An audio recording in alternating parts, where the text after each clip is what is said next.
passons au vœu 105 relatif à l'attribution de la protection fonctionnelle de la Ville de Paris. La parole est toujours à Daniel Simonet. Mes chers collègues, pour ceux qui étaient présents dans cet hémicycle sous la précédente mandature, peut-être se souviennent-ils d'un terrible exemple que j'avais relaté de dysfonctionnement en mairie du 20e, où un agent catégorie C avait porté plainte pour agression sexuelle contre le directeur général des services. Et cet agent n'avait même pas eu droit à la protection fonctionnelle. Le directeur général des services avait pu l'obtenir, notamment pour intenter un procès contre l'agent pour dénonciation calomnieuse. Sachez que l'affaire est aujourd'hui au parquet, elle suit son cours, et que l'agent n'a toujours pas cette protection fonctionnelle. Et par contre, le directeur général des services, qui est sur le banc des accusés et qui va être mis en examen, lui bénéficie de la protection fonctionnelle.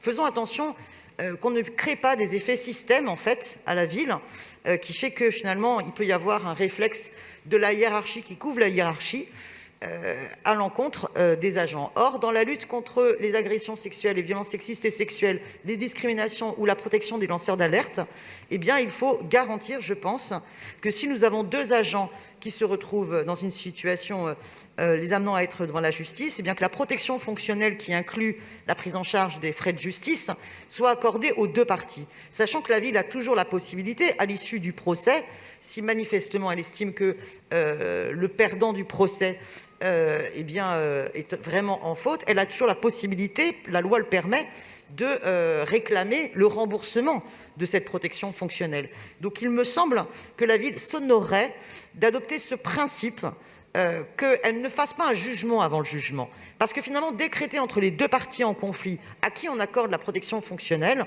et surtout quand ça revient à la donner à celui qui a, entre guillemets, déjà plus de moyens financiers pour se défendre, parce que c'est celui qui est en haut niveau de la hiérarchie, ça revient à faire le jugement avant le jugement. Et donc, c'est totalement contraire au principe d'impartialité qui doit nous attacher dans la façon dont doit se régler la justice et la défense des droits de chacune et de chacun. Donc, j'espère que ce vœu sera accordé.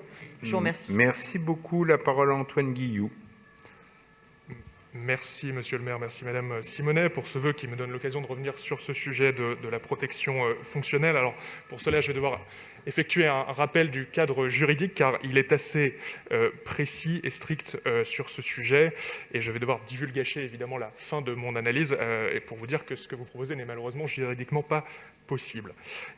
Au terme de la loi du 13 juillet 1983, la ville a l'obligation légale, comme toutes les collectivités, de protéger ses agents contre les attaques dont ils font l'objet à l'occasion de l'exercice de leurs fonctions, protéger ces agents qui font l'objet de poursuites pénales pour des faits en lien avec l'exercice de leurs fonctions et qui n'ont pas le caractère d'une faute personnelle, et les garantir contre les condamnations civiles à l'occasion d'une faute de service.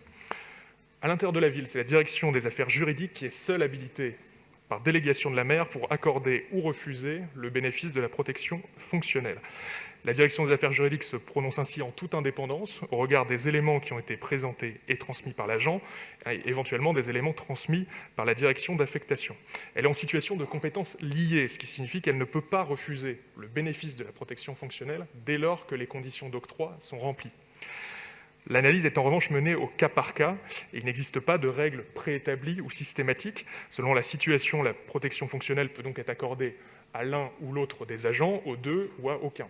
Et toute autre décision de refus est motivée en droit et en fait, et les agents peuvent faire évidemment un recours gracieux ou hiérarchique ou un recours devant le tribunal administratif s'ils le souhaitent. Mais il n'est pas possible d'avoir cette approche systématique si les conditions ne sont pas réunies en amont, et notamment si la matérialité des faits invoqués n'est pas encore établie. De plus, contrairement à votre affirmation, il serait juridiquement impossible pour la ville de Paris de réclamer à l'agent le remboursement des frais avancés s'il ressortait de l'issue de la procédure que les faits n'étaient pas avérés et que l'agent avait commis une faute personnelle détachable de ses fonctions, car la décision ne pourrait pas être retirée au-delà d'un délai de 4 mois et en plus ne pourrait pas être retirée légalement avec effet rétroactif. Pour ces raisons, je suis donc dans l'obligation de donner un avis défavorable à votre vœu, sauf si vous souhaitez le retirer. Merci beaucoup. Je mets aux voix le vœu numéro 105 avec un avis défavorable de l'exécutif. Qui est pour ? Qui est contre ? Qui s'abstient? Il n'est pas adopté.